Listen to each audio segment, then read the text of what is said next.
While it's been widely discussed that UFOs are of an alien nature, we are starting to realize that many of these may also be man-made. The stuff I was working on wasn't classified. The programs that we're monitoring were. Unconventional and unacknowledged activities and science that are not supposed to exist. It accelerated at about a 30-degree angle of attack and left them in the dust. I mean, boom, 8,000 to 10,000 miles an hour. They looked like butterflies that were on fire. Well, when I played the footage back, there was a TR-3B sitting there cloaked above that ship the entire time. Why is it that if these are solid triangular craft, are we able to sometimes see stars through them? You're going to have a militarization of space, like an arms race in space, and that's going to require a significant classified component. That is a secret space program. We're dealing with something very close to alien technology, engineered down to the atomic level. Something really odd is going on out there.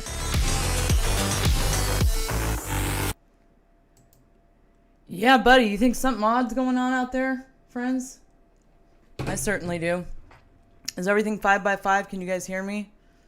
So I'm trying a few different formats for the screen and whatnot. I got the Foxhole chat up tonight. I'm totally winning on that level. What's going on, fam? I see Mr. No Clip out there. Cassandra. My dancing cat is out there. Christina Love. One of my favorite starseeds. I love Christina Love. Okay. Path of Most Resistance. Good to see you, friend. LA Addicts. Haven't seen you in a while. Good to see you. Twin Crier. Sean Joe gifted the cookie. Thank you, Sean Joe, for the cookie. Hello, Wonder Mod. Good evening. Thank you for all your hard work in the whole community. It's very appreciated. Forest Friend, good to see you. Hello, Laura. How are you? Thank you for the phone. Oh, I'm so excited for this. Yeah, me too, man. This is me for sure stepping out of my comfort zone, but it so needed to happen because, well, this is a subject I know a lot about, is the Law of One. I have been studying this book for years. And I know that personally it completely changed my life in a dramatic way. And so I'm excited to share that with you. I know that a lot of people really struggle with understanding this book. And I know I did. I had to read it over and over and over. And then my mind would still keep processing the information after I had read it. And so I thought, well, you know, I should come on here and talk about this so that more people get exposed to it. And then be here to answer your questions or maybe clarify some statements and some things that they say that are kind of hard to understand, really. What's going on, Stacks? Hey, Descendant of Brand, good to see you. Brah, 25 USA fam is in the house. Good to see you, friend. Dennis Lindsay, haven't seen you in a while. So Rico, good to see you guys. Hey, Death by Rust, what's going on? Hiya, brah. Good to see ya. Yeah, man, here we go. We're going full woo. I don't really consider the Law of One woo. You'd be surprised how much. I think this topic sort of scares people. They hear about the Law of One, and it'd be interesting to find out what people think. People that haven't read it, but once you read it, it actually what blew my mind actually about the Law of One is that it draws a lot of parallels to the Bible. It's just written, to me, it's written in a language that's more scientific and more. It's one of those things that it resonates with certain people and others they don't get it. And just like the Bible resonates with certain people and others don't get it. And it's just it's one of those books that particularly spoke to me, and apparently people like me.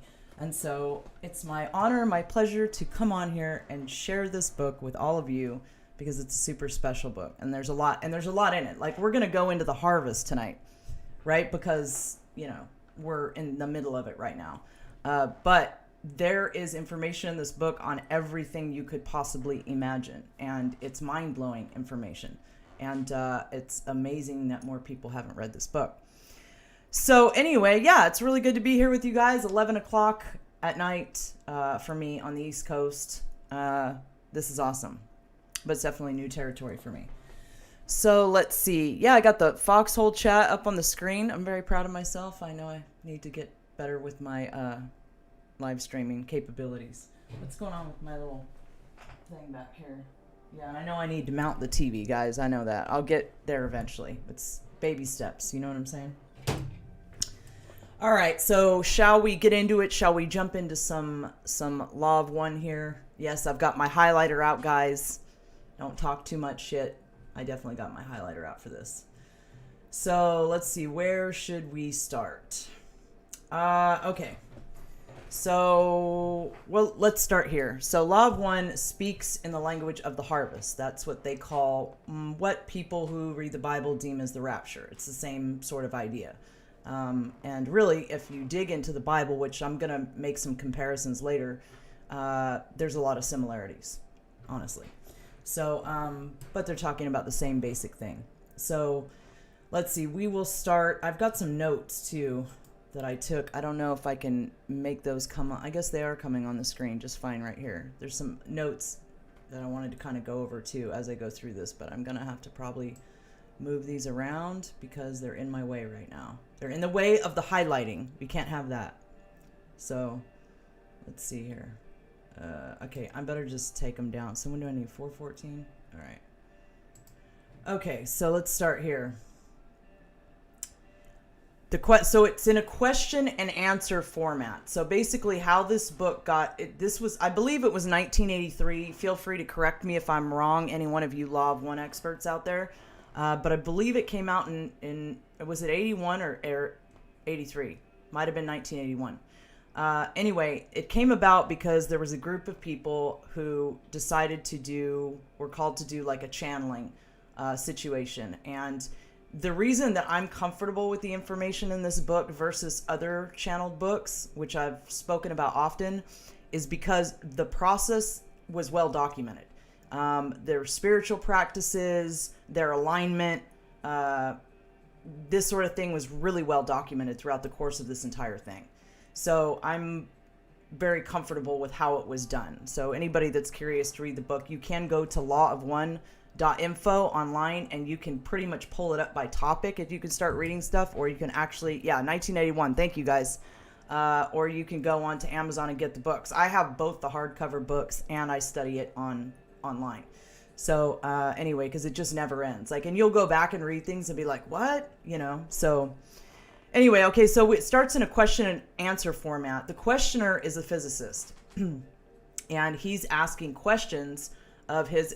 I can't remember if Carla was his wife or his girlfriend. I can't remember. They had a weird love dynamic situation going on in their household. So I'm not entirely clear on that, but anyways, they were together. They were a couple, I guess, and she was channeling.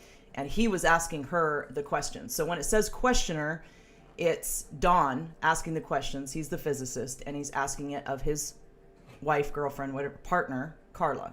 Okay?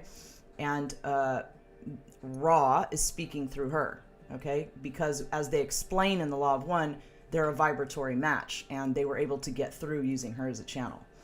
So the questioner says in 6.14, I think it would be appropriate to discover how the Law of One acts in this transfer of beings to our planet and the action of the harvest.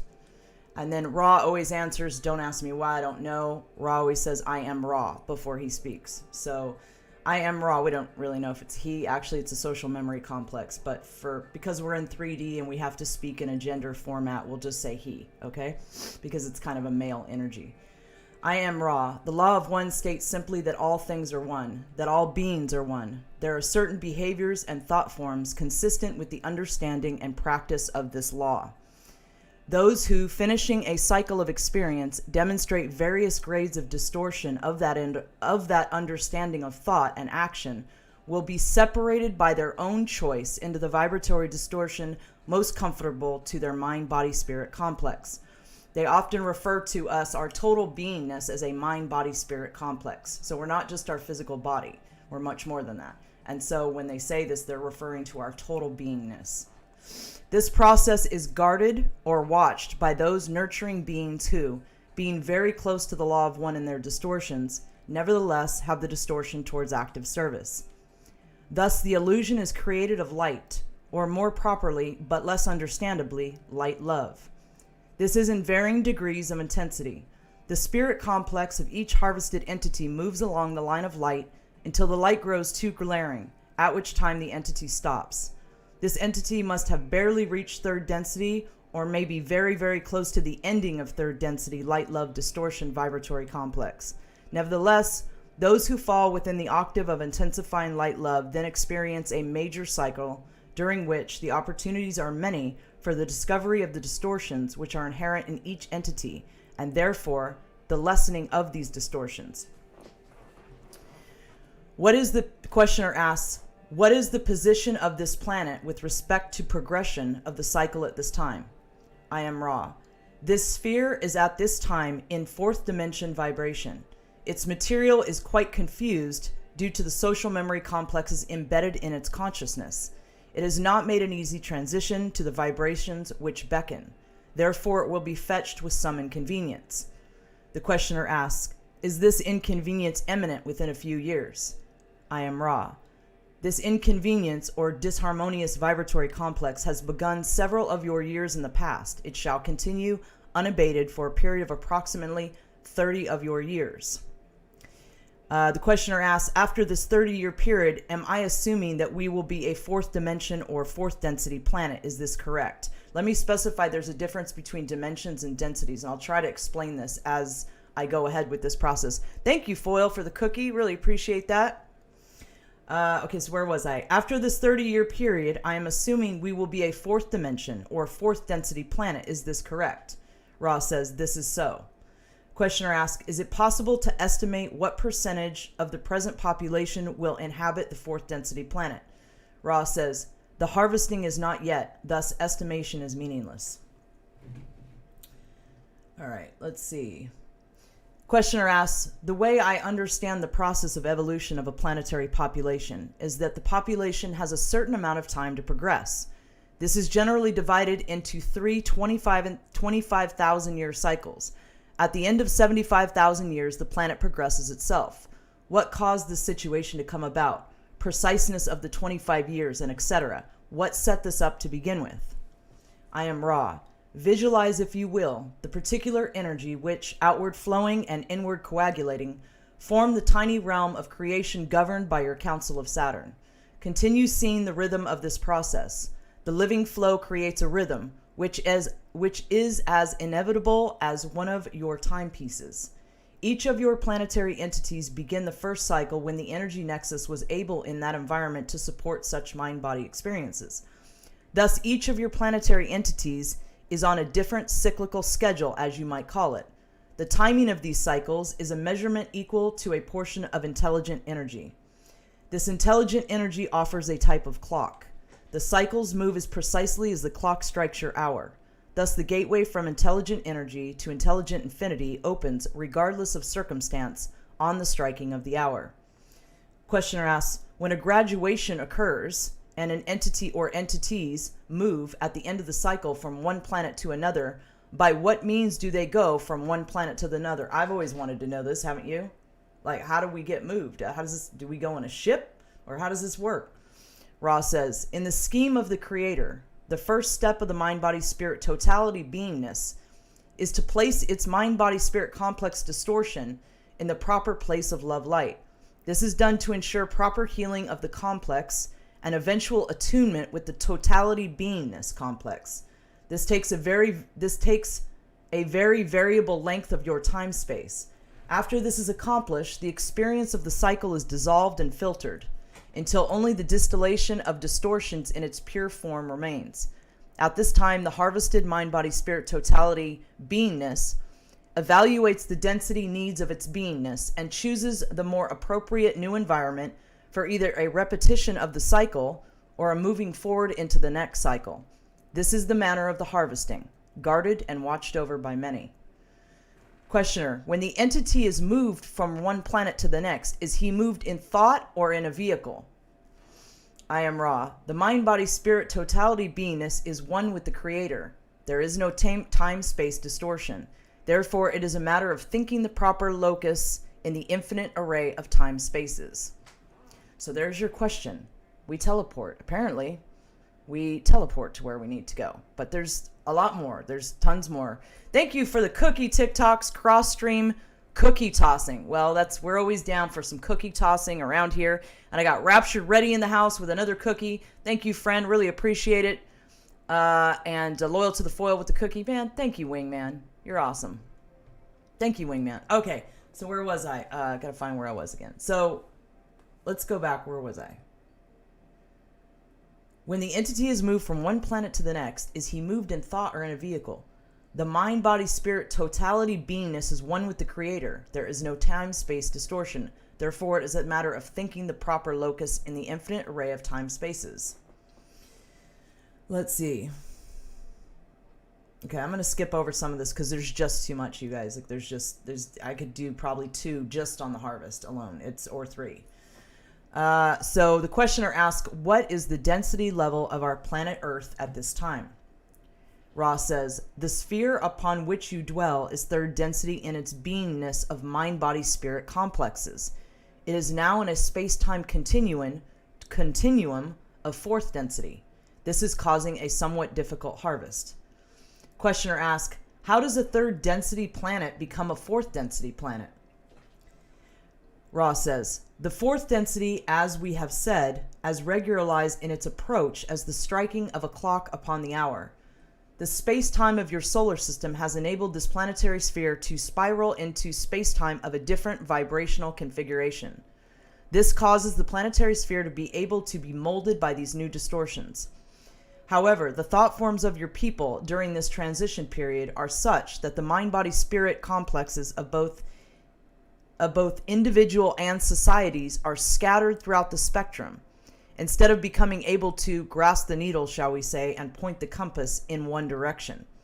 Thus, the entry into the vibration of love, sometimes called by your people the vibration of understanding, is not effective with the present societal complex.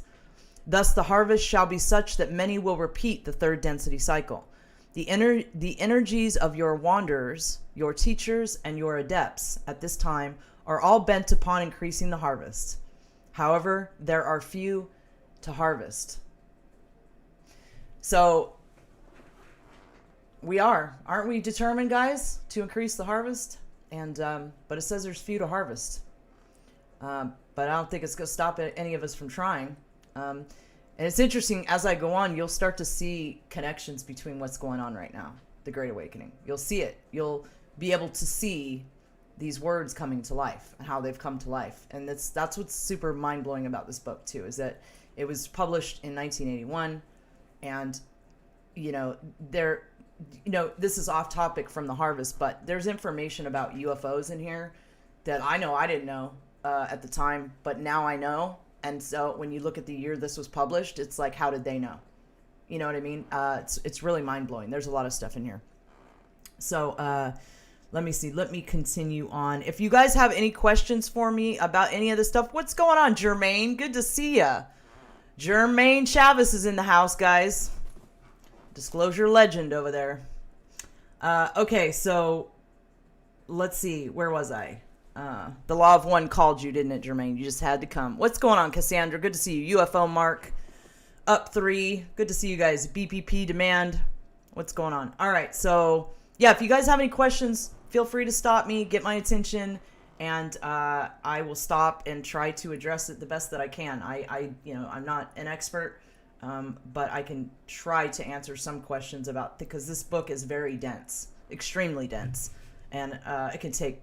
You can have to read a sentence over and over to try to get it, what's going on. So let's see. Questioner 14.14. I think this is the first time I wrote down a note on this too. Would there be any value to the people of this planet now at this time to complete the machine? Now, what he's talking about is the machine in Joshua Tree that I forget. If anybody knows the name of the guy, it's one of the Georges. I can't remember which one. I can't remember his last name. But he was allegedly given information by extraterrestrials about building this machine. And I think he died before it got built. I don't know. Feel free to correct me, Wingman. I know you know. But something happened. The machine never got built. So this is what they're asking him about this guy and this machine and the information that he was given by the extraterrestrials about building this machine. And allegedly this machine would cause the human physical body to live longer. So the questioner says, would there be any value to the people of this planet now at this time to complete this machine? Ra says, the harvest is now. There's not at this time any reason to include efforts along these distortions toward longevity for the physical vehicle, which is interesting, right? But rather to encourage distortions toward seeking the heart of the self. For this, which resides clearly in the violet ray energy field, will determine the harvesting of each mind-body-spirit complex.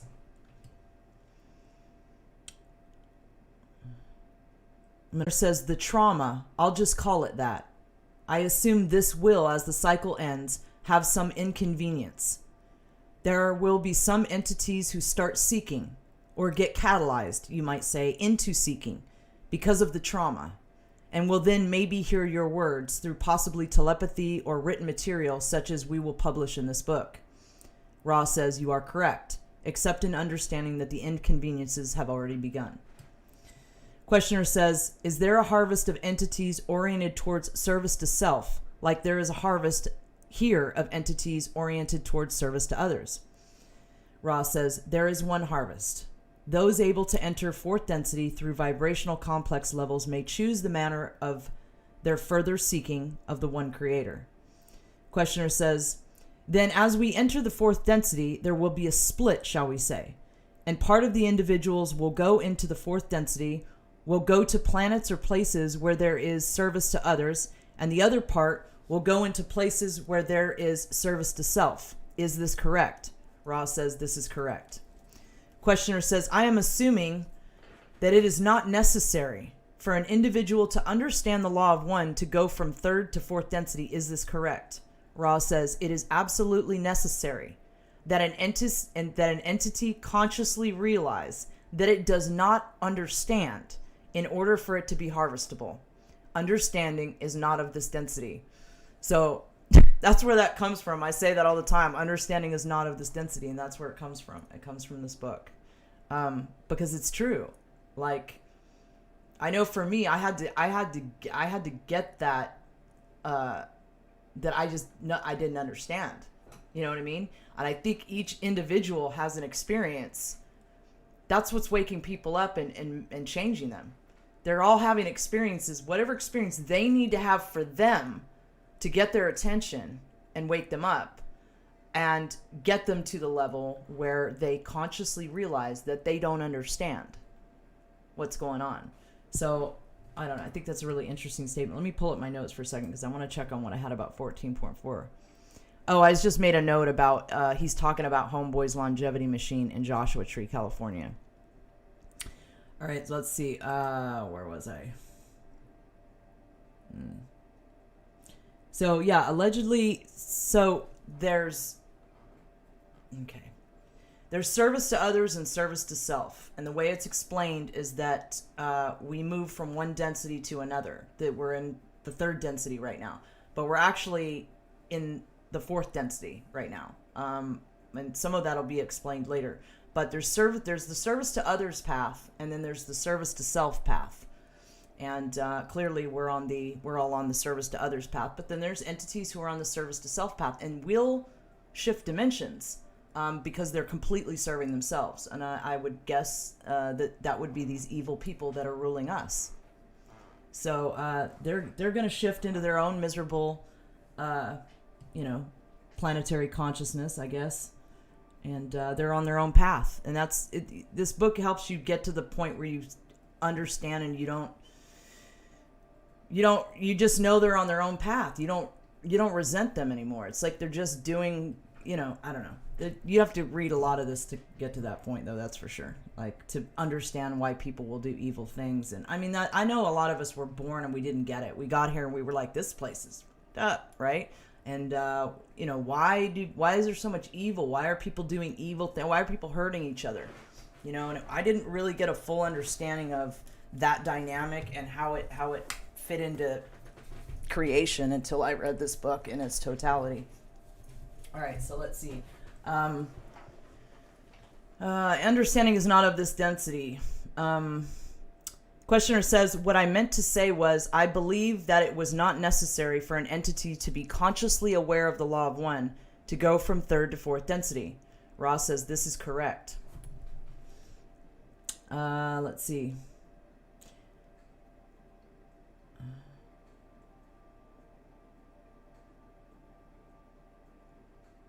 Okay, so he says he's got 3 questions. I'll ask them first before we continue. First, we are now in the fourth density. Will the effects of the fourth density increase in the next 30 years? Will we see more changes in our environment and our effect upon our environment? Ross says, the fourth density is a vibrational spectrum. Your time-space continuum has spiraled your planetary sphere and your, what you would call galaxy, what you call star, into this vibration. This will cause the planetary sphere itself to electromagnetically realign its vortices of reception of the incoming of cosmic forces expressing themselves as vibrational webs, so that the Earth will thus be fourth density magnetized, as you might call it. This is going to occur with some inconvenience, as we have said before, due to the energies of the thought forms of your peoples, which disturb the orderly constructs of energy patterns within your Earth, within your Earth's spirals of energy. So, spirals of energy, which increases entropy and unusable heat. This is interesting. This will cause your planetary sphere to have some ruptures in its outer garment while making itself appropriately magnetized for fourth density. This is the planetary adjustment. You will find a sharp increase in the number of your people, as you call mind-body-spirit complexes, whose vibrational potentials include the potential for fourth vibrational distortions. Thus, there will seem to be, shall we say, a new breed. These are those incarnating for fourth density work. There will also be a sharp increase in the short run of negatively oriented or polarized mind-body-spirit complexes and social complexes, due to the polarizing conditions of the sharp delineation between fourth density characteristics and third density self-service orientation. Those who remain in fourth density upon this plane will be of the so-called positive orientation. Many will come from elsewhere, for it would appear that with all the best efforts of the Confederation, which includes those from your people's inner planes, inner civilizations, and those from other dimensions, the harvest will still be much less than that which this planetary sphere is capable of comfortably supporting in service. So Foyle says, but at some point, even the service to self folks must transition to service to others in order to get past their dimension. It's the truth. So it explains later in this book that even the service to self people, the negatives, the evil people, when they get to sixth density, they have no choice but to turn to the light. So it's you know, it gets deep, but they have no choice but to turn to the light when they get to sixth density. But as the densities go on, they're longer and longer in years, much longer in years, and they don't give you all the answers in here, but they give you enough where you start thinking. And it really kind of drives you nuts, honestly. Okay, so let me see if I can... Let me look at the comments real quick and see if there's anything I'm missing. Yeah, they can only progress so far on the service to self path. Exactly. Exactly. Thank you, D. Halvid. Halaland. That was way off, Alara, but that's cool, you know? Yes, everyone is on a path, death by Russ. Some are just further down than others. Yeah, I don't know.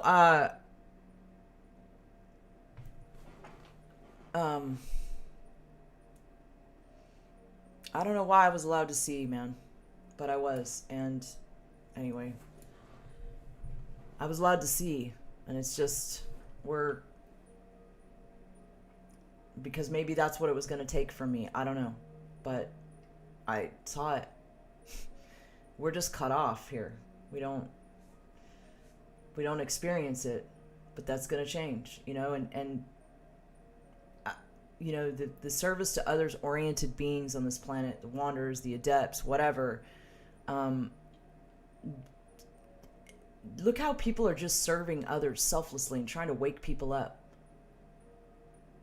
I mean, if that doesn't tell you, like I know most people haven't had the crazy, like I know my experiences were crazy. Like I get that, right? Like most people don't have a spaceship come and then be able to, like, you know, but I do believe, and this is why I love to hear people's awakening stories, I do believe that each person is getting whatever it is that they need. Whatever it is they need to catapult their consciousness and get them to start serving others. If that's their polarization, if that's where they're going to go, whatever it is that spirit does to them will catapult them in that direction. And I don't know. In my view, I'm surrounded by people like this that just want to love other people, that just want humanity to be free, that just want to, you know, help make that happen. And you know, I don't know. It's pretty clear to me that it's playing out. So I don't remember it being like that, or I don't know. But all right, where was I? So the questioner asks, I would like to make a point clear now that I am sure of myself. People of this planet following any religion or no religion at all, or having no intellectual knowledge of the law of one, or of anything at all, can still be harvested into the fourth density if they are of that vibration. Is this not correct? Ra says, this is correct. However, you will find few who are harvestable, whose radiance does not cause others to be aware of their, what you may call it, spirituality, the quality of the mind-body-spirit complex distortion. Thus, it is not particularly probable that an entity would be completely unknown to his immediate acquaintances as an unusually radiant personality, even were this individual not caught up in any of the distortions of your so-called religious systems. Yeah, buddy. People that are progressing will come off as particularly radiant to those around them, despite what their religious distortions are. Questioner, you spoke of the alleviation of karma being forgiveness. I'm having a hard time phrasing this question. I think I'll have to come back to it. I'll ask this other question. Can you tell me why the Earth will be fourth density positive instead of fourth density negative after the cycle is complete? Since it seems that there is a greater negative population. Rich, it does, right? Completely seems that way. Ra says the Earth seems to be negative. That is due to the quiet, shall we say, horror, which is the common distortion which those good or positively oriented entities have towards the occurrences, which are of your space-time present. However, those oriented and harvestable in the ways of service to others greatly outnumber those whose orientation towards service to self has become that of a harvestable quality. Let me check on something real quick. Oh, that's not till I get to 51. 17.24. Okay.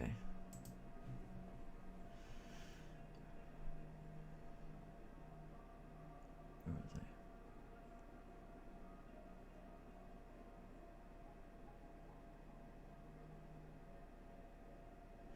I? Okay, so the answer to that, the Earth seems to be negative. Okay, I already covered that.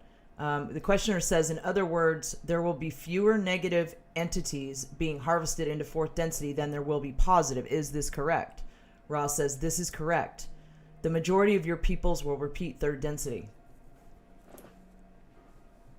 That statement puzzles me a little bit.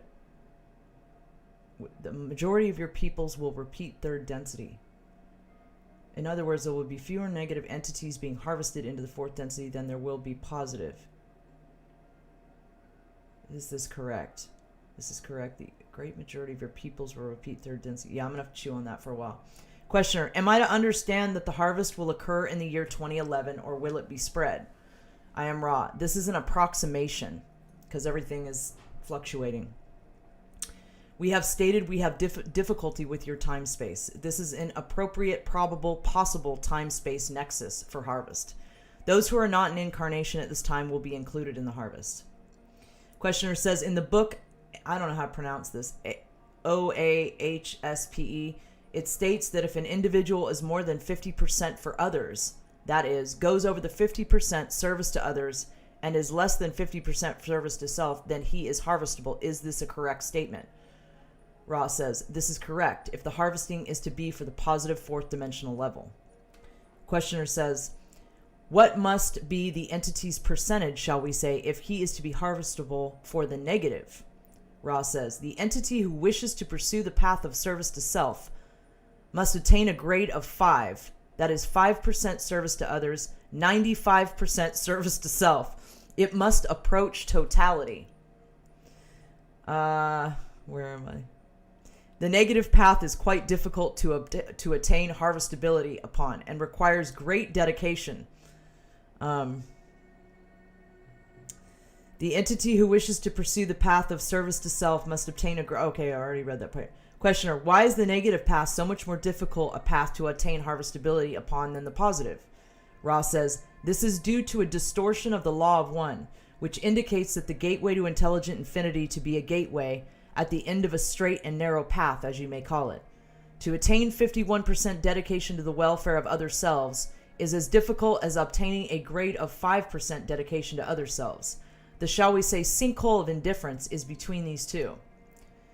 Questioner says, well then, if an entity is harvested into fourth density with a grade, let's say, of 51% for others, 49% for self, what level of fourth density will he go into? I'm assuming there are different levels of fourth density. This is correct. Each enters the sub-density, which vibrates in accordance with the entity's understanding. Yeah, buddy. All right, what am I missing over here?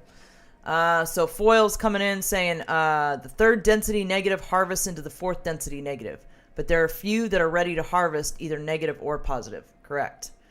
SYZ Gyra, repeat third density, reincarnate to a 3D planet, 1 foot in 5D. Yeah, I think you're correct. Because some other stuff we're going to go in, it's just so deep. It's so deep, this stuff. All right, so questioner says, in fourth density on this planet, after we're totally transitioned and the harvest is complete, fourth density beings will be incarnate on the surface of this planet as we know it now. This particular surface, is this correct? Ra says, the probability, possibility vortices indicate this to be most likely. Questioner says, then will there be at this time any fifth density or sixth density beings on the surface of the planet? I am Ra, not for a fairly long measure of your time, as fourth density beings need to spend their learned teaching time space with their own density entities. So, my law of one experts out there, does that mean, I guess there's fifth density human beings and extraterrestrials, but so I'm wondering if that has anything to do with why we don't see the ETs anymore here. Because clearly they were here at one time. And clearly there still are some, not ETs, but there's other civilizations that live in the earth. That's why I'm always asking, is the inner earth another dimension? Because, I don't know, we've got these other people that live down there that are able to hide from us, right? We've got other people that live in the ocean that are able to hide from us. But it wasn't always like this, clearly, and they even say this in the law, they used to walk here. They used to be here. So I wonder if this dimensional shift has anything to do with the presence of beings that are in another density not being able to appear in 3D. Maybe something with our spiritual progression, something like that. But that's what makes the most sense to me when it comes to this. Will there be at any time any fifth density or sixth density beings on the surface of the planet? Not for a fairly long measure of your time, as fourth density beings need to spend their learned teaching time space with their own density entities. Okay, so the beings that are not fourth density have to phase out, is what I'm getting from that, right, guys? They have to phase out. They can't be phased in. So, can it possibly be that simple? The questioner says, and I was wondering if there is a supervision over the harvest. Oh, I love this. I was wondering if there is a supervision over the harvest, and if so, why this supervision is necessary and how it works, since an entity's harvestability is the violet ray. Is it necessary for entities to supervise the harvest, or is it automatic? Could you please answer this? Ra says, "In the time of the harvest, there are always harvesters. The fruit is formed as it will be, but there is some supervision necessary to ensure that this bounty is placed as it should be, without the bruise or the blemish." Hold on, I lost track here. Even with the highlighter, it happens. I lose track. Let me repeat this. In the time of the harvest, there are always harvesters. The fruit is formed as it will be, but there is some supervision necessary to ensure that the bounty is placed as it should be, without the bruise or the blemish. There are those of 3 levels watching over harvest. The first level is planetary, and that which may be called angelic. This type of guardian includes the mind-body-spirit complex totality or higher self of an entity, and those inner plane entities which have been attracted to this entity through its inner seeking. So the angelics which were attracted to this entity through its inner seeking. The second class of those who ward this process are those of the Confederation, who have the honor, duty of standing in the small places at the edge of the steps of light love, so that those entities being harvested will not, no matter how confused or unable to make contact with their higher self, stumble and fall away for any reason other than the strength of the light. These Confederation entities catch those who stumble and set them all right so that they may continue into the light. The third group watching over this process is the group you call the Guardians. This group is from the octave above your own and serves in this manner as light bringers. These Guardians provide the precise emissions of light love in exquisitely fastidious disseminations of discrimination, so that the precise light love vibration of each entity may be ascertained. Thus the harvest is automatic in that those harvested will respond according to that which is unchangeable during harvest. That is the violet ray emanation. However, these helpers are around to ensure a proper harvesting so that each entity may have the fullest opportunity to express its violet ray selfhood. So this is, I know in my particular situation, this is exactly what happened to me. Okay? This is literally exactly what happened to me. I was completely not going to make it. I was not going to make it. I completely lost my way. Someone, something, caused an event to happen which would set me straight. It is my belief that this was my higher self, or the 6D me who did this. So I think, based on all the totality of the books I've read, but especially The Law of One, I think that my future self, however you want to look at it, reached back to me and helped me up, just like it's described in here, and said, "No, you're not going to fall. You just had to go through all this trauma to kind of get it. Sorry about that, but this," you know what I mean? And I think that experience in my particular situation, that's what was going on. And there's so many different ways you can even view that. Because I've even thought, well, how this puzzled me for a long time. I was like, okay, so that was one of our spaceships that came back, right? It was one of our ships. How did I send myself one of our ships from the future? How did I do that? You know what I mean? Because I knew, the Creator knew, I knew that would be the only way to reach me. I knew that. So how did I used to puzzle on that. I used to trip out on, like, was that the Confederation? Was that ETs? Or this is when I first woke up? Or how did they say, like, I really tripped on this, you guys. Like, I did not understand but as time has gone on and I've studied more, I now understand that ship, it doesn't matter that it's made by our government. Like, I had something to do with it coming back. Now, it's not like I could see in the windows were tinted. It's not like I could see myself driving the ship. You can't think of it like that. But I just know that I sent myself that ship. Don't ask me how I know, or how I did it, because I can't explain that to you. But You know, I think that's kind of where the Commander Alara joke comes from, because apparently I must be something in however many hundreds of thousands or millions of years from now, because I was able to send myself a ship somehow, which is crazy. But it worked. It totally worked. So let's see. Where was I? Okay, let me move these notes real quick. Pretty crazy. Yeah, it's crazy. I could sit here and just think about that for a minute. Do we all have guardian angels and future selves, Alara? Yes, we do.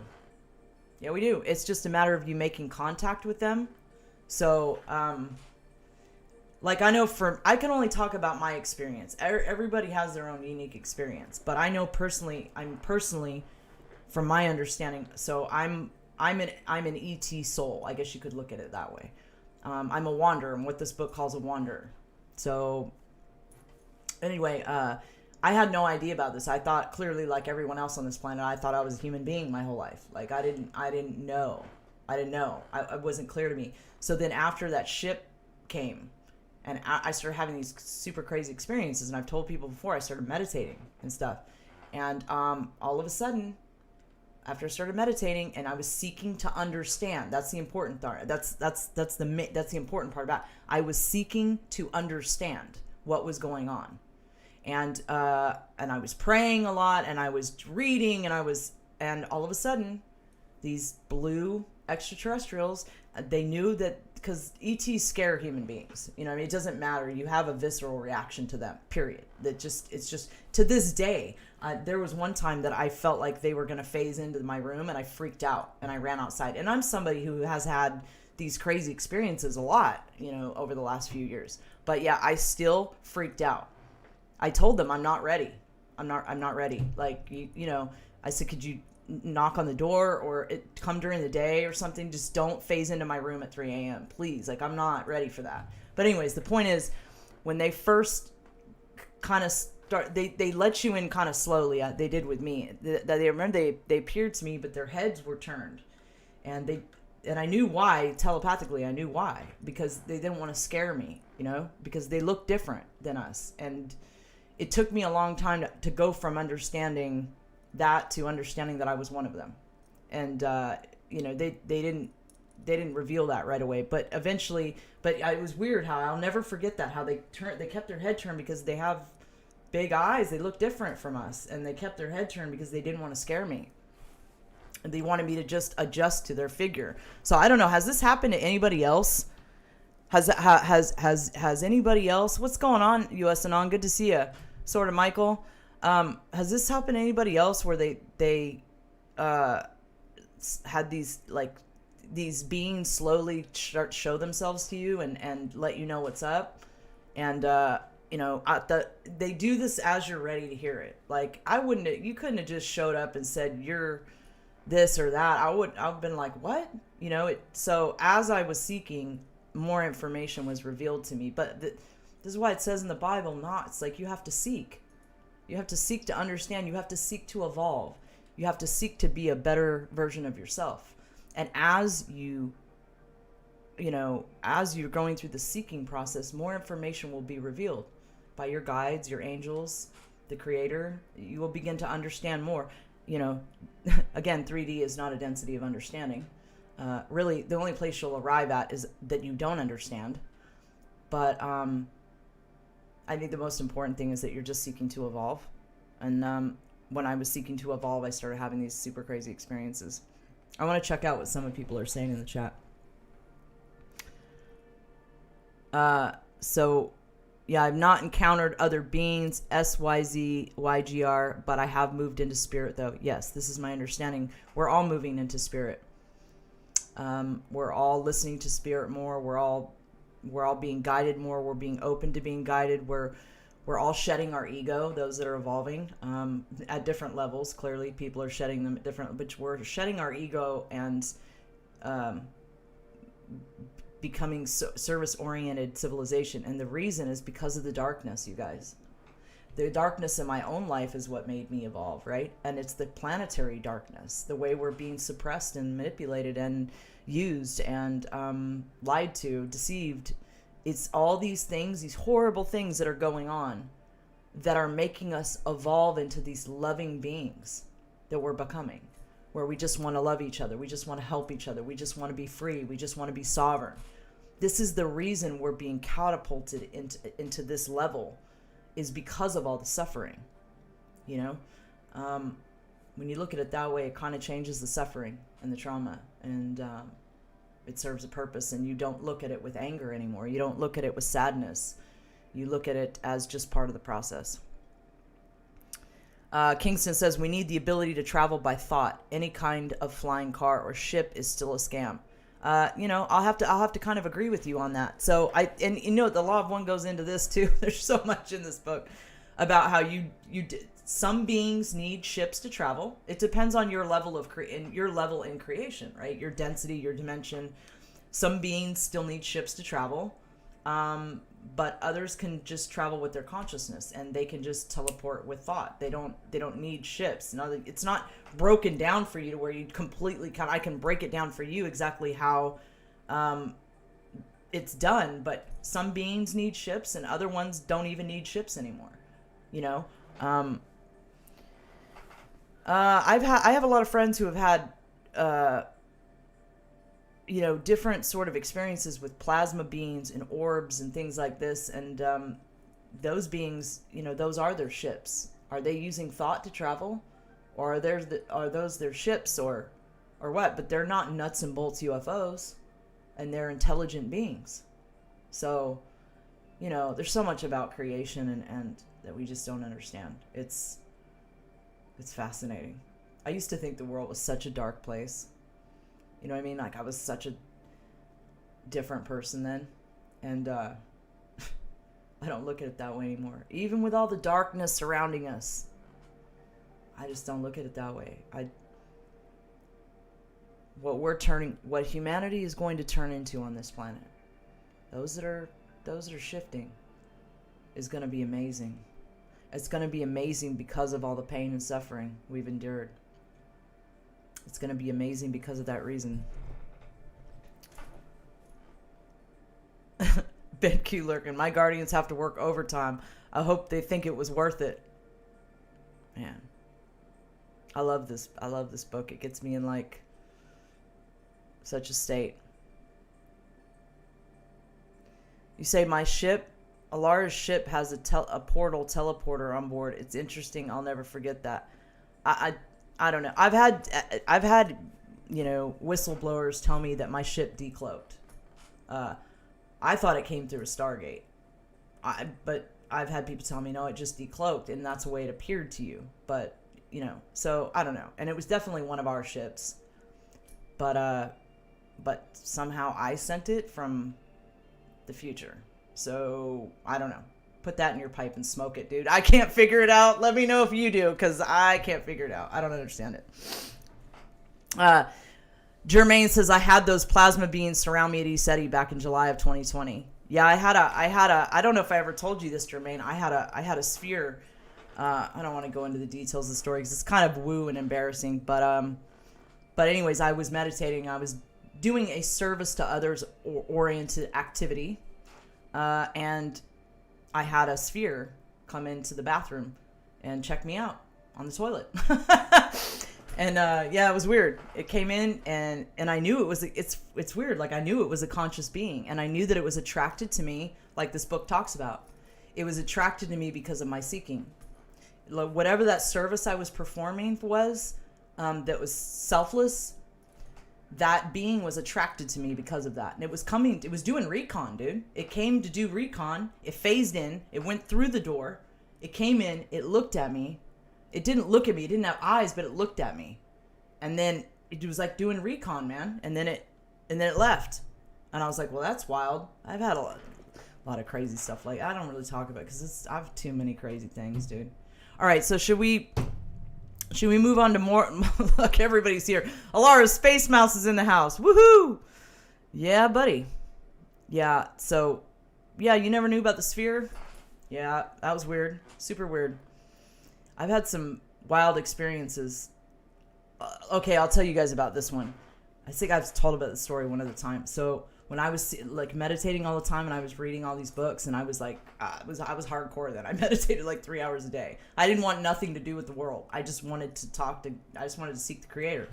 So I was sitting on the balcony. I remember this was my father's in California. I was sitting on the balcony, and I said to myself, I said, okay, so I'd read the Law of One. I was like, okay, so there's a higher self, and I was like, that can communicate with your lower self, with your third dimensional self that's evolving or whatever, right?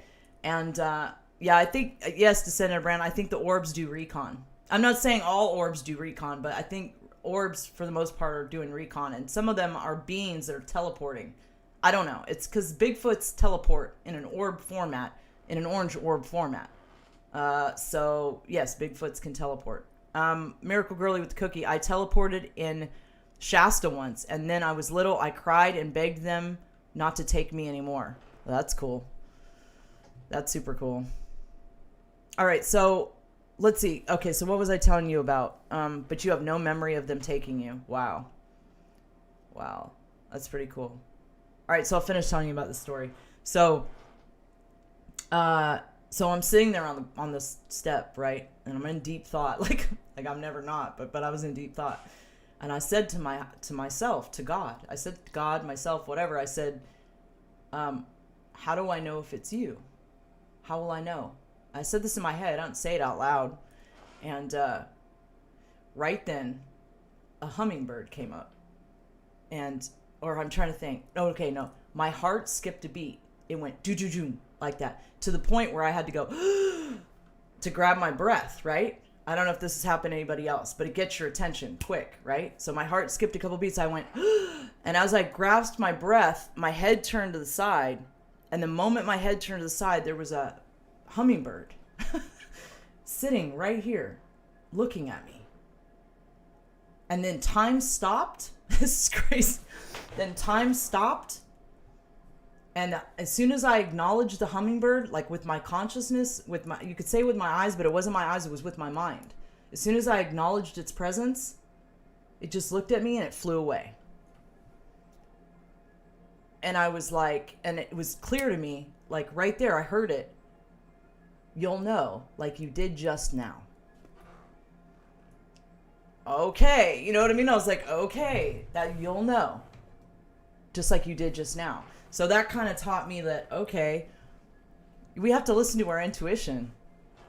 You know what I mean? Like our intuition, those are our guides talking to us. Those are the helpers that are here to help us figure this out as best we can and evolve.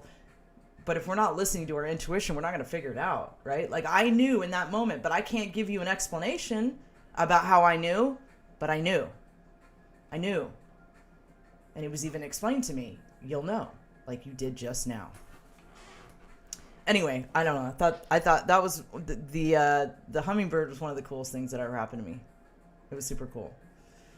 So anyway, I try to listen now to my guy. I'm not perfect with it. I have my moments, guys, where I'm a wreck. People seen it in the last couple months. I was out there for a little while. But you know, I try to I have the skills now, you know what I mean? I have the tools in the toolbox to pull it back in and I know the things that I need to do to better myself and get myself back in alignment, like spiritually. And it's just a matter of me taking those steps, you know, like anyway, so let's move on to more Law of One. And yes, Bran, animals will help guide us on our path, 100%. Yep. That's the whole thing about spirit animals. That's not a joke. Like, animals will be used. I remember Scott telling me a story about the deer, about he had this crazy moment with the deer. And because, as it explains in this book, it's all God. It's all creation. It's all the Creator. All of it. And so and this is the reason why when you get to certain, you can talk to stars and they can talk to you, because we're all one. It's all one. We're just playing this division video game right now. That's all. And eventually, we won't be playing it anymore. But while we're playing the Division video game, you got to work really hard to be tuned into. That's why the Law of One calls them other selves. They're you. All of them. The animals, the plants, the stars. It's all you. It's just you perceive yourself as separate from it right now. You know what I mean? But this is why you can have these crazy magical experiences when you're seeking to evolve and open to the idea. You know, I don't know. I don't have all the answers, man. I just know that it's one giant conspiracy, and it's good. In the end, it's all positive and it's all good. Even the negative beings, they have to go to the light. They have to become one with the Creator again. They can't continue on their negative path. So it is what it is, man. All right, questioner says, I'm trying to understand the energies, creative energies. It has occurred to me that I really do not understand why usable... Oh, we already went into the usable heat, right? Did we already cover the usable heat? We did, right? About volcanoes, why we have volcanoes on this planet. I think we already covered that. No, I don't think we did. Okay, so in trying to understand the energies, creative energies, it occurred to me that I really do not understand why usable heat is generated as our Earth moves from third to fourth density. I know it has to do with disharmony between the vibrations of third and fourth density, but why would this show up as a physical heating within the Earth is beyond me. Can you enlighten me on that? Ross says. I need my water. Ross says, The concepts are somewhat difficult to penetrate in your language. However, we shall attempt to speak to the subject. If an entity is not in harmony with its circumstances, it feels a burning within. The temperature of the physical vehicle does not yet rise, only the heat of the temper or the tears, as we may describe this disharmony. However, if an entity persists for a long period of your space-time in feeling this emotive heat and disharmony, the entire body complex will begin to resonate to this disharmony, and the disharmony will then show up as the cancer or other degenerative distortion from what you call health. When an entire planetary system of peoples and cultures repeatedly experiences disharmony on a great scale, the Earth under the feet of these entities shall begin to resonate with this disharmony. Due to the nature of the physical vehicle, disharmony shows up as a blockage of growth or an uncontrolled growth, since the primary function of a mind-body-spirit complex's bodily complex is growth and maintenance. In the case of your planet, the purpose of the planet is the maintenance of orbit and the proper location or orientation with regards to other cosmic influences. In order to have this occurring properly, the interior of your sphere is hot in your physical terms. Thus, instead of uncontrolled growth, you begin to experience uncontrolled heat and its expansive consequences.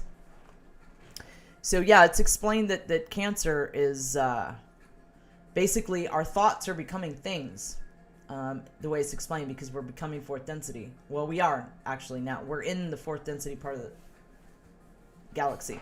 But people's thoughts are becoming things quicker. They're manifesting faster, in my understanding. So that's why it's a problem. It's a problem that you don't have your mind disciplined. This is why meditation is so important. This is why being careful about everything you put into your mind and into your body. You become what you intake, and that's both things you watch, things you listen to, things you eat, all of it. You become that. You take that energy on. You assimilate it. So you have to be very cautious what you are putting in your mind-body your mind-body-spirit complex, which it says the same thing in the Bible. You know what I mean? Your body's a temple, literally. So, yeah, man. I thought you were going to bed. You're not going to bed. All right.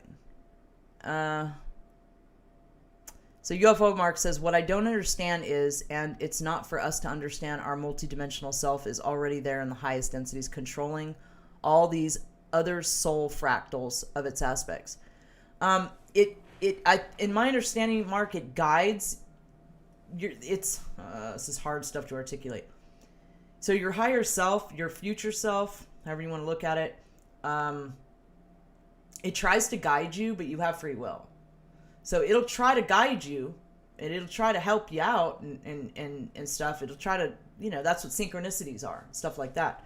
But it can't outright tell you what to do to get on the highest timeline. It can't tell you. So it would just do little things to try to guide you in the right direction. But if you're not open to being guided, if you're trying to control everything all the time, then it's not going to work out well. So, yeah, which it's hard to figure out how to balance those two in this level. It's super hard. It's super hard.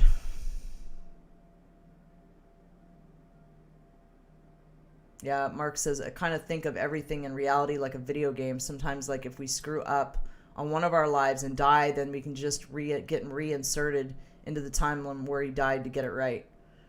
Yeah, I don't know. Thank you, UFO Mark, for the super chat. Appreciate it.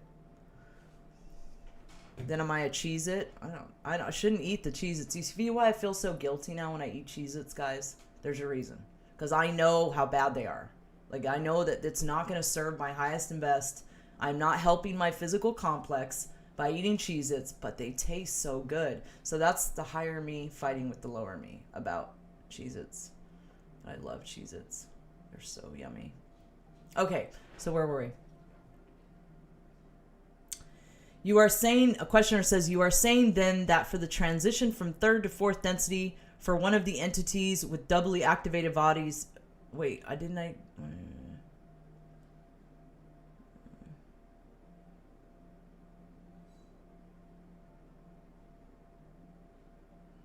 thought I highlighted everything, but I don't think I did. I think we're going to miss some stuff. Well, that's cool. I'll just have to go back over the stuff I didn't highlight next time, right, guys?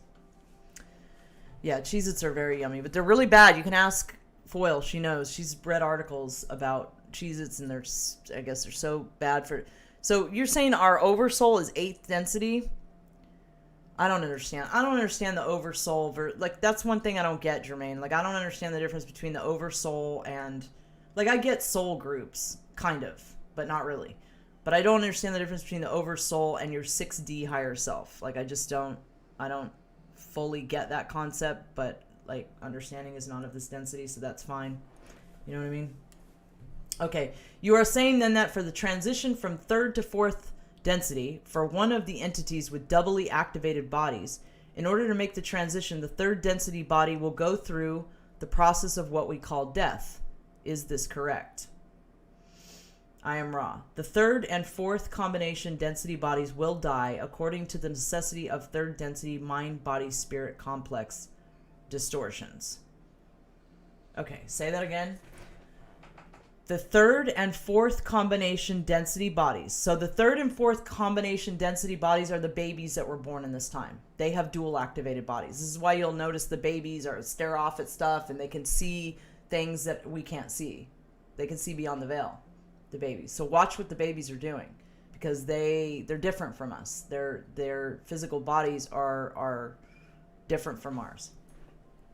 So the third and fourth combination density bodies will die according to the necessity of third density mind-body-spirit complex distortions. And I just don't even get that sentence right there.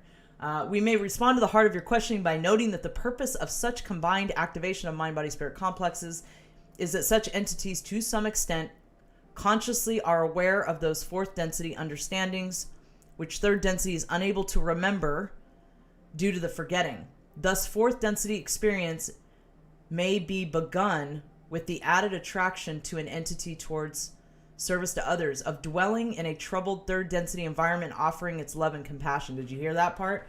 We may respond to the heart of your questioning by noting that the purpose of such combined activation of mind-body-spirit complexes is that such entities, to some extent, consciously are aware of those fourth density understandings, which third density is unable to remember due to the forgetting.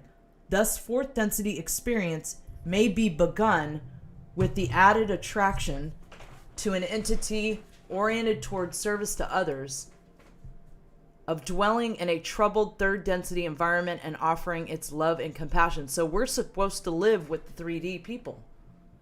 That's what's going on right now. And offering its love and compassion. We're offering those that are suffering our love and compassion. So this is already happening. We're living with them. We're being separated out from them, but we're living with them so that we can offer love and compassion to them. What's going on, Legend? Good to see you. Yeah, Kingston says, I thought you were a vegan. Well, I've been having some trouble with this. Yeah, a physical death. Well, Outlaw Woman, we'll go more into the physical death thing. But it's...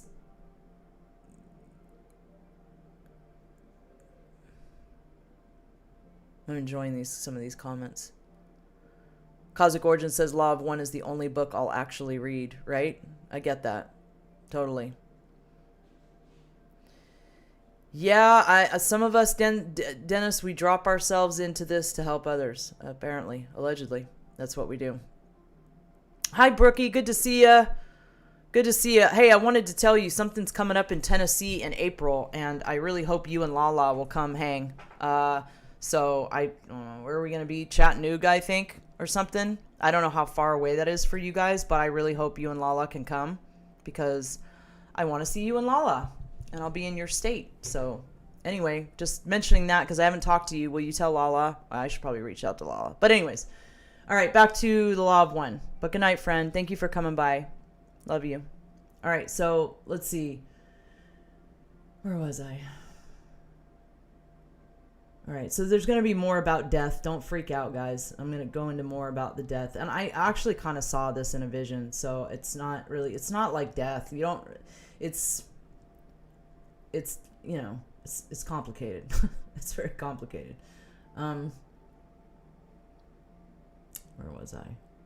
I shouldn't have highlighted it all the same color. Now it's hard for me to go back and find where I was. Stupid.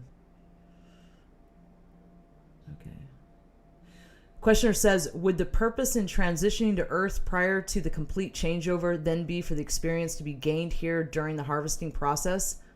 Ross says, this is correct. These entities are not wanderers in the sense that this planetary sphere is their fourth density home planet. However, the experience of this service is earned only by those harvested third density entities which have demonstrated a great deal of orientation towards service to others. It is a privilege to be allowed this early in incarnation, as there is much experiential catalyst in service to other selves at this harvesting.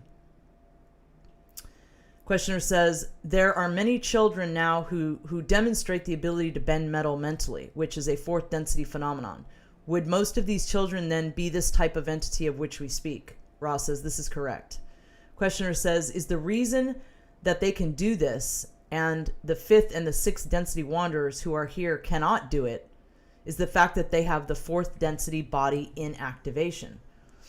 Ross says, this is correct. Wanderers are third density activated in mind, body, spirit, and are subject to the forgetting, which can only be penetrated with disciplined meditation and working.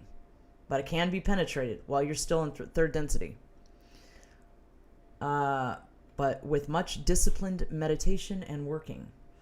Questioner says, I am assuming that the reason for that is that first, since the entities of harvestable third density who have very recently come here, they're coming here late enough so that they will not affect the, shall we say, polarization through their teachings. They are not infringing on the first distortion, which is free will. They are not infringing on the first distortion because they are children now, and they won't be old enough to really affect any of the polarization until the transition is well into transition. However, the wanderers who came here and are older and have a greater ability to affect polarization must do the affecting as a function of their ability to penetrate the forgetting process in order to be within the first distortion. Is this correct? This is quite correct. Questioner says, okay, now at this transition continues. This is not gonna work, dude. Not gonna work. Not gonna work. I really like that song, but it's only 5 minutes. That's not gonna work. Yeah. So okay. So where was I? I can't get distracted. Squirrel.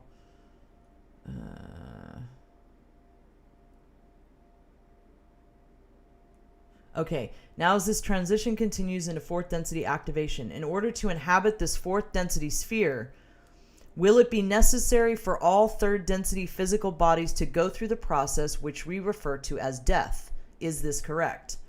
Ross says this is correct. So my understanding is that, well, and this is kind of explained here, so I'll cover it after I go over some more of this. Questioner, now, are there any inhabitants at this time of this fourth density sphere who have already gone through this process? Is it now being populated? Ross says this is correct. only in the very, shall we say, recent past. So there's, oh wow. So questioner, I would assume the population is from other planets, since the harvesting has not occurred yet on this planet. It is from planets where the harvesting has already occurred. Is this correct? Ra, this is correct. Questioner, when then are these entities visible to us? Are they visible to us? Could I see one of them? Would he walk upon our surface? Ra says, we have discussed this. These entities are in dual bodies at this time. So there's human bodies in dual bodies here right now who can do all kinds of crazy cool stuff. I wonder if they're aware of it or if they're not aware of it fully, or maybe partially, you know? So watch your babies, because they've got abilities they may not even be aware of. Questioner, I'll make this statement and you correct me. What we have is, as our planet is spiraled by the spiraling action of the entire major galaxy, as the big wheel in the sky turns and our planetary system spirals into the new position, the fourth density vibrations become more and more pronounced. These atomic core vibrations begin to create more and more completely the green, that is, the green core vibrations complete more and more completely the fourth density sphere and the fourth density bodily complexes for inhabitation of that sphere. Is this correct? Ross says this is partially correct. To be corrected is the concept of the creation of green ray density bodily complexes. This creation will be gradual and will take place beginning with your third density type of physical vehicle, and through the means of bisexual reproduction become by evolutionary processes the fourth density body complexes. So the third density beings, by means of, bisexual reproduction, are creating the fourth density bodies.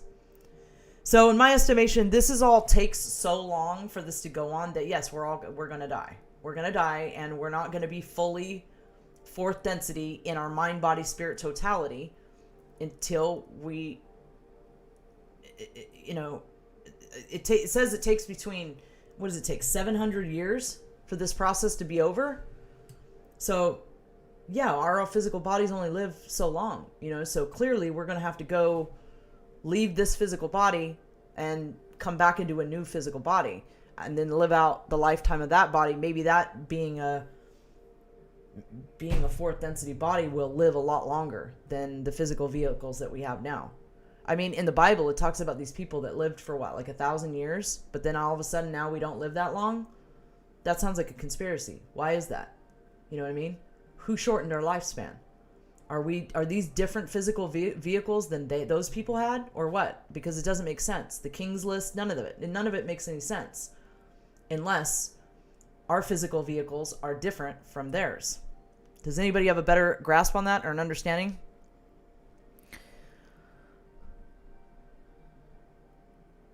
Christina said, at least many of us are. This is why others just don't understand us or see us at times. We're on a different frequency. Yeah, that's wild. I had an experience like that the other day. I was talking to somebody in public, and I was just being me, but I was just in my heart center, just connecting with this being and trying to help him understand. And it's not even that I was really smiling at him, or just, I was even in a bad mood at the time, but I was telling him things. Like I said, he walked into the room and I could, he carried a lot of light. He had a high frequency for a human, for like a sleeper, I guess you could say, right? And I told him that. I said, your frequency is really high. I said, just your presence in a room is going to change the field. And he just kind of looked at me like, what? And then I went on to just keep telling things that I was told to say to him, what I should say to him. And I kept telling him these things. And it was really funny because at a point he looked at me and he goes, do you want to go have a drink? And I was like, I don't drink. And he's like, I want to talk to you. And I was like, and I knew what was going on and I didn't even want to say anything. I was like, dude, I'm helping you. Like, you're having a shift in consciousness right now just because you interacted with me. But that's cool. It was cool to see that, right? And that's not anything to me. That's just, this is what's going to happen. The people like us that are changing, that are shifting, just us interacting with these other people, it's going to shift them. If they're meant to shift, it's going to shift them. And that's what I was experiencing with this guy. You know what I mean? But his level of understanding, he couldn't just look at me as a guide that was trying to help him. He had to put it in the distortion of, I don't know, I like you, I guess. Like, you don't like me. I'm just blowing your mind right now, and you don't know how to feel about it, right? Like, you know what I mean? Like, it was weird. This dude was super old, too. He was like 80. And he was like, you know, it just, anyway, it was one of those weird, bizarre experiences but it's fine. I had to, you know, I felt called to tell that guy what I had to tell him, and it changed him. I could see it in his eyes. You know what I mean? His interaction with me for 5 minutes changed him. He went home thinking about what I said to him. And I can't remember what all I said to him, but I kept going, and I just kept telling him. I was like, you know, I don't know, telling him all kinds of stuff. And then, I don't know, like, that being had never experienced love that wasn't distorted. That was just the love, like agape. There was just, I love you as I love. I don't, like, you guys know what I mean by agape, like the love of the creator. Like, he had never experienced that, and his 3D self wanted to distort it into something else, but it was just God speaking through me. That's what it was. So it was God telling him what he needed to know, or what he needed to hear through me. I was just the conduit, right? But he just couldn't process that. He couldn't understand from that level, and I understood that he couldn't understand, right? And it was just cool. It was just grace. It was like, you know, it is what it is. So but it's a good example of how I think, you know, those of us that are progressing are going to help others, and this is why we're here at this time, is to help, you know, to help them. So there's not many to harvest, but there are some, and we're going to work at it until we harvest who we can harvest.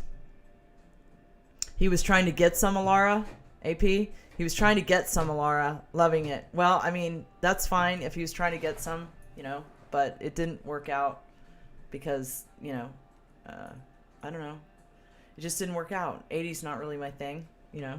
And I was listening to somebody's show the other day, and we're talking about old people doing it. I don't know who it was, but what a disaster. I didn't even know old people get frisky like that. But now that I think about it, you know what I mean? My grandfather was in a, not my grandfather, it was my great-grandfather, right? Was in a nursing home, and I remember going there, and I remember watching them old people be kind of like flirty and stuff, and I was like, what are they doing? Like, I thought there was like an age you reach where you just don't do like sex anymore, but apparently there's not. I guess it's like a thing. I didn't know that. So Christina says, yeah, that love, God, source energy confuses people at times. They think they are feeling love and attraction, but it's more deep than that. Exactly, Christina. Exactly. They see it from their own level, and so they're going to distort that into attraction or, you know, whatever, and that's not what it is. And that's cool, and I understand that, and it's you know what I mean, it's perfectly fine.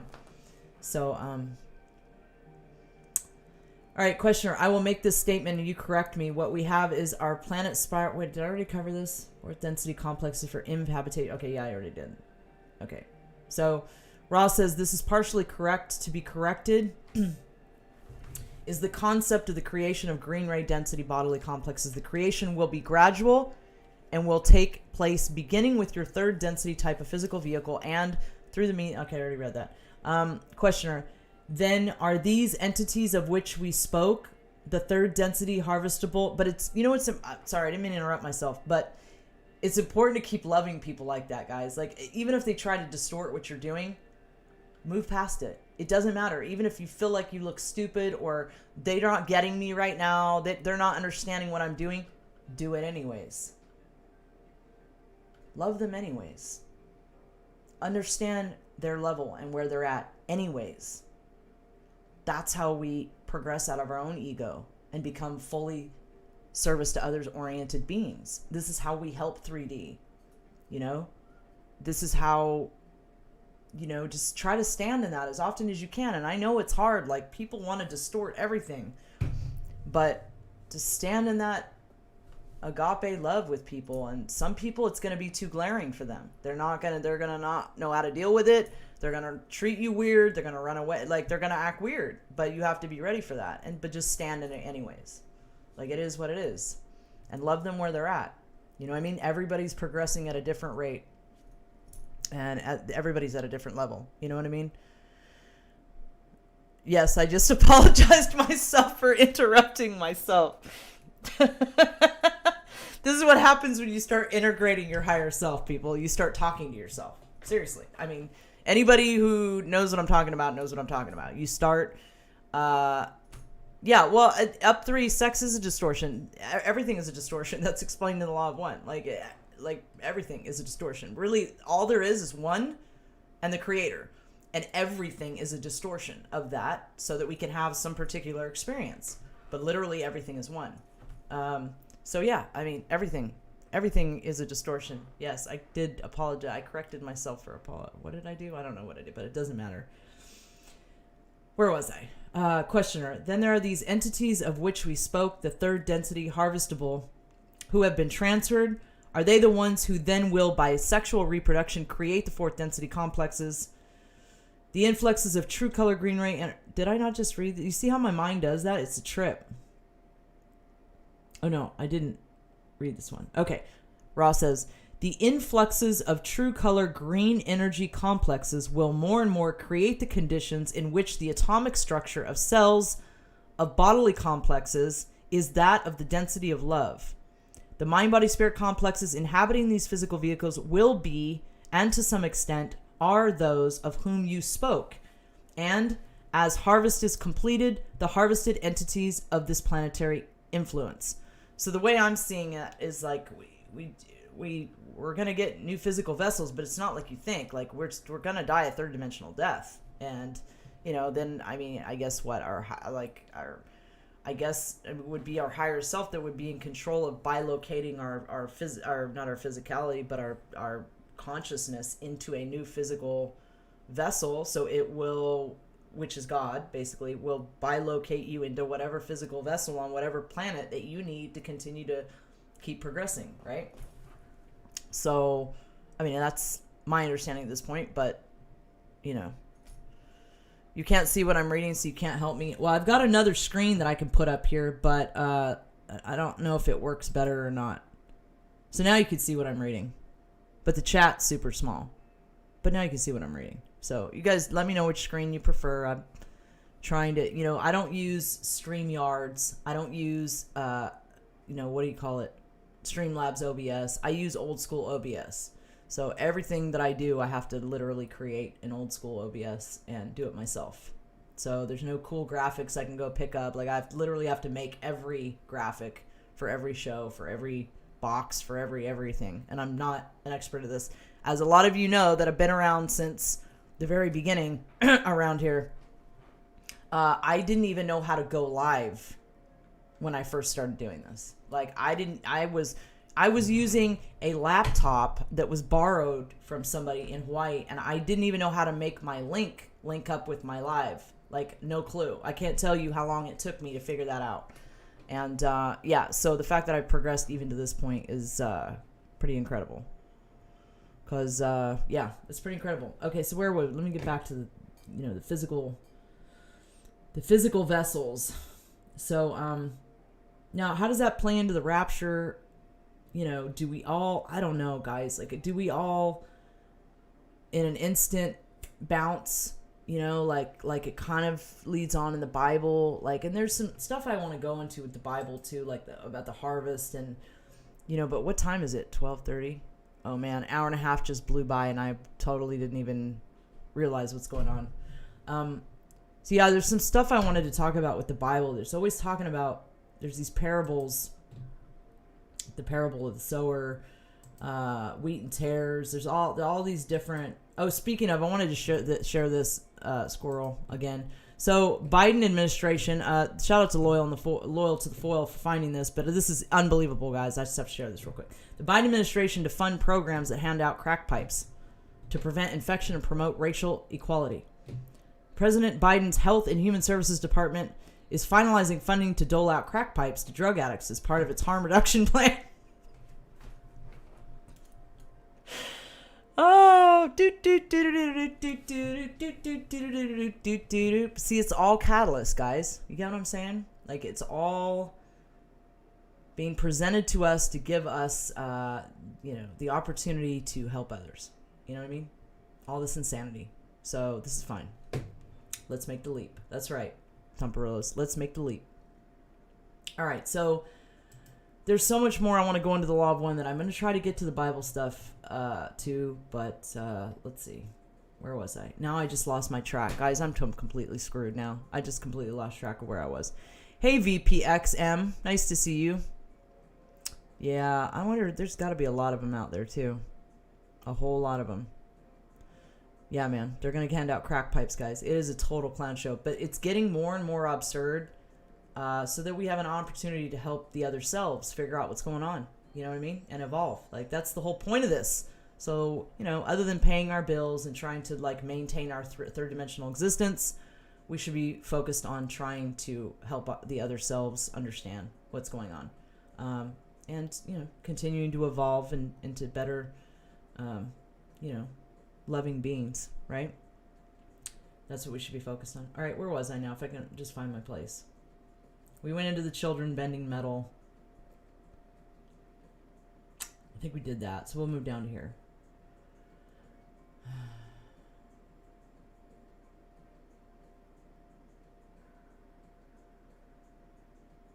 So Ross says right here in this part, the generalities of expression can never be completely correct. However, we may note that when faced with a hole in the curtain, an entity's eyes may well appear for the first time through the window beyond. This tendency is probable, given the probability vortexes active within your time-space distortion. So is this what happened to me? Because I got to peer beyond the veil, like big time. That's what made me get so weird, guys. Like I understand that I'm weird. Like, and I'm not even weird is the word. I'm out there.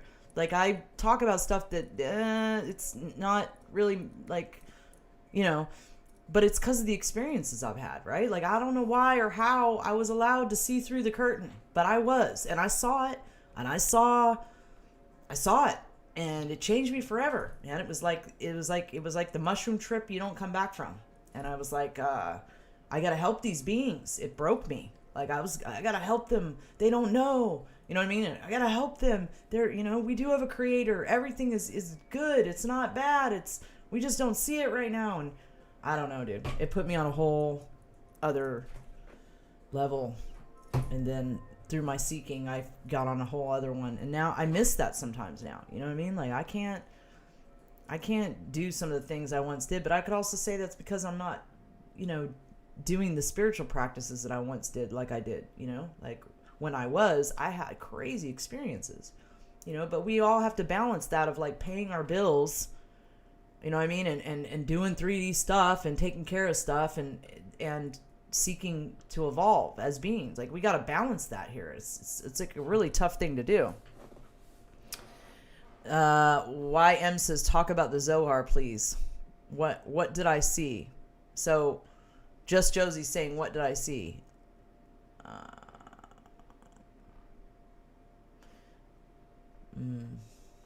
It's very hard to articulate. The colors were brighter. Everything was beautiful.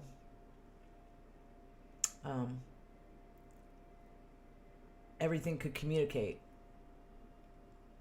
You could feel the energy of everything. The trees, the other beings. You just knew. You don't need words. Words are something we do. It's funny, but you don't need them. Like, we're all one. We can communicate with each other. We just don't know that right now. But you communicate with everything, and everything is alive and conscious. Everything, and I could just feel the love. I could just feel the love of the Creator. It was palpable. Like, it was. There's just no word. Like, there's no words. There's no words to explain what I experienced, and it made me move to Hawaii. I just wanted to be with creation. I was in love with creation. I was in love with our Creator, and I was in love with creation. And that's all I wanted to do, was just become one and immerse myself in it. That's what I did for a while until the pandemic started. That's exactly what I did. That's exactly what I did. I had a job, you know what I mean? I went to work and stuff. But that's when I started my channel. But my main priority in life was meditation, napping, and singing to the birds. And the birds, that's another thing. The birds would sing to me in the morning. Every morning when I got up, the birds, they would sing to me their own song. It was, to me, it was crazy. But it's creation's a magical place. This is just a really warped level of it, guys. So we got to get the cheat codes and get out. You know what I'm saying? Because it gets a lot better, is my only point. It gets way better. Shepherding Shepherd says, Earth spaceship souls can't touch, feel, taste, smell until they receive the gift of birth by God, right? So, Cosmic Origin says, you said the creator is everything, and then my phone died. Mic drop. Yeah, man, it's good, guys. It's not depressing. Please. It's not depressing. Our creator is just love. That's what love is. It's our creator. Our creator's amazing. The whole design of creation. I mean, just anyway. All right, so I'll continue. All right. Wanderers have 3 basic functions once the forgetting is penetrated. The first 2 being basic, the territory, one being unique to the particular mind-body-spirit complex. We may note at this point, while you ponder the probability vortexes, that although you may have many, many items which cause distress and thus offer seeking and service opportunities, there's always one container in that store of peace, love, light, and joy. This vortex may be very small, but to turn one's back upon it is to forget the infinite possibilities of the present moment. Listen to this. Could your planet polarize towards harmony in one fine, strong moment of inspiration? Yes, my friends, it is not probable, but it is ever possible. And you know what this made me think of? The Freedom Convoy. It made me think of the Freedom Convoy. If all of us joined and stood up at one time and said, we do not consent, we want to be free. And all of us joined. According to this book, we could shift just like that. That would be us as a planetary consciousness getting on the same page and guiding the needle on the compass. But it would take like all of us in an instant, joining in service to one another and in service to freedom and sovereignty, and all getting on the same page and standing up, in my estimation, based on the things that I've read in this book and others. That's why it says it is not probable, but it is possible that could happen, right? So just seeing those folks doing it somewhere, right, and inspiring others, like, it's just, you hold out that hope that maybe we'll somehow get there. I don't know. Tertiary. Well, thank you, Matt Bishop. I really appreciate that, because Alara really struggles with this stuff, and I really appreciate that. Thanks, Dark Brain. I'm hitting it hard, huh? This is my jam. Spiritual stuff is my jam, man. Like, it's totally my jam. Thank you, Amethyst Cat, for the cookie. Really appreciate you. So yeah, where was I? So like mushrooms without the mushrooms. Yes, Foil. Mushrooms without the mushrooms. Exactly. Just mushrooms without the mushrooms. And I only did mushrooms once, but it was it was great. This was better than that. Way better. In fact, everything since then has been kind of a buzzkill. Like, truthfully, But I have a joy now that I can share with others, and I can still get into that space. Maybe not like every day, but for 5-10 minutes, sometimes 30, maybe an hour, I can get into that pure joy, love state, and just be in the moment with people, and just, I can bring it back for a minute. Like, it doesn't stay, but I feel really, it's awesome that I even got to experience that. Forrest Friend says, cooking, natural flow of appreciation. Yeah, I'll never forget that, you guys. I could cry just thinking about it. To feel that connection with all of creation. And then to lose that.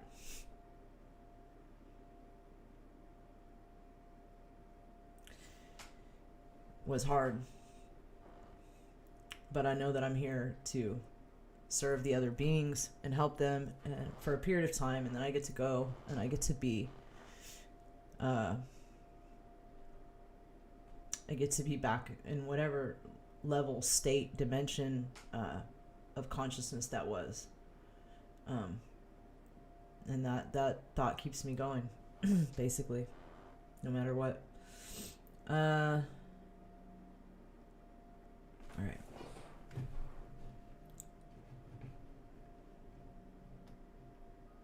Oh my gosh, I think we got through all of it. We actually got through all of it. Thank you, Mr. No Clip. Yeah, this is... I'm here, guys, because I just want to share what I know, what I've learned, and I don't know much. I have so much more to learn. But I really feel blessed to have had the experiences I've had and to have gotten to see beyond the veil. And I wish I could make others see, just for a minute. But I can't. All I can do is try to articulate into words my experiences, and I fall short of even articulating it correctly, But thanks for bearing with me. Rebecca says, would I ever move back to Hawaii? Hell yeah, I would. I loved it there. But, you only move to Hawaii one of two ways. Either you ditch everything, right?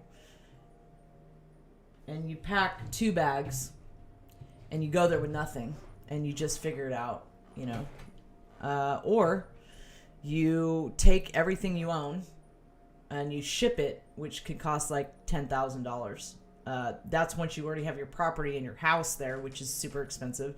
So you either got to be pretty well set up and spend a lot of money doing it, or you got to ditch everything you own and just go, right? Which is the way I did it the first time. And it worked out. Honestly, I never suffered. I never suffered. Not for a minute. Everything worked out and I was fine. But then the pandemic started and, I lost my income and I didn't know how long it was going to go on. When that stuff all first started, you guys, I thought, I didn't know if that was the beginning of the end, if the rapture was coming next week or what. Like, I didn't know what was going on. So I decided I needed to leave that island, and that's what I did. And now I'm out here in Christian Iraq. It's fine, and it's fine. I got my wingman here. Rainbow Snuggle Fritz with the phone. Thank you so much, friend. It's good to see you here. Thank you, Jenny. Wow, some of your comments, you guys, are so sweet. Thank you. Appreciate that. Appreciate that. All right, so let me see. Want to go into some Bible stuff, or should we cut it up? Cut it up. Cut it up. Cut it off. We're almost coming up on 2 hours. But now, this is something I don't fully understand. Yeah, Forest Friend, we can do this again. I plan on coming on here and covering a lot of different Law of One stuff and, and other books, and other books.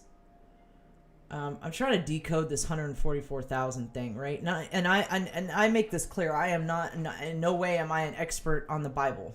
Yeah, I think we're going to go into the biblical stuff later, guys, because there's just no time for me to start getting into all that right now. But I was shown the Bible when I first woke up. When I was in that state where I told you I was in another dimension, that's where 1 foot in 5D comes from. I was shown the Bible, so I know there's stuff in it that is, I think it's like something you got to decode, really, and it's frequency based. But anyways, I was shown certain scriptures and told that that I had a job to do and I needed to do it, and that I was this and that. So the words that I needed to understand came off the page and kind of like spoke to me. You know, man, yeah, I could see all kinds of stuff back then. I remember that. I've forgotten because it's been so long now. And, you know, I work and I use technology and stuff. I could see all kinds of stuff that other people couldn't see. It was wild. You know what I mean? So when they say there's different levels of the vibrational spectrum when we're shifting dimensions, it's true. There's different levels. There's going to be stuff you see that the person next to you doesn't see because you're on a different level than them. Just a little bit different level. You know, technically, are we still in this density or that dimension? Yes, but everybody's on these different levels of it. Like you'll see people that'll tell you, oh, there's this and there's, you know, they are really seeing that stuff. You know, you can't see it because it's just not where you're at yet. You know what I mean? So it's all good. So yeah, we'll go into the Bible stuff. We'll go into the Bible stuff next time I come on here and do another one of these in the series. I think this is gonna be a series. It's not gonna be every week because you guys know I work a lot now. But when Foyle and I aren't doing Conspiracy Couch or, you know, we don't have a round table or guests on or whatever else that we're doing, I'm gonna come on here solo and you know, mostly do stuff like on the Law of One and spiritual matters and different books and stuff. With my new schedule, my schedule's about to change with work, so maybe with my new schedule, I'll be able to come on maybe one random evening in the week that's not Sunday or Monday, but as of right now, Sunday and Monday are the days I have off to do shows. So, and you know, of course, Space Force News is a constant, so that's not going anywhere. So Mondays are just going to be a grab bag. There's going to be different stuff we're going to be doing, but so it'll be every once in a while on a Monday, or I'll find a different night during the week when I'm off and I'm not working that I can sit here with you guys and do this. I think for this kind of topic, a late night show is better. I don't think this kind of stuff works during the day, but yeah, I'll definitely do that. I don't have a problem with that. That'd be great. And that promo that you saw in the very beginning of the show, if you were here in the very beginning, that trailer was for Secret Space UFOs Rise of the TR-3B, which I was in. Tyler Glockner from Secure Team 10 and Darcy Weir, who is an incredible director who has made a lot of really incredible documentaries on UFOs and so forth. They made that recently. It was released at Christmas. And I was in it and my footage, and they did a great job. It's a great documentary. There's all kinds of people in it. And you guys should definitely go and check that out. If you haven't already, you can find it on Amazon.com and pretty much everywhere. Again, Secret Space UFOs, Rise of the TR-3B. I really appreciate you guys hanging out with me tonight. It's been weird for me. I've always had a co-host.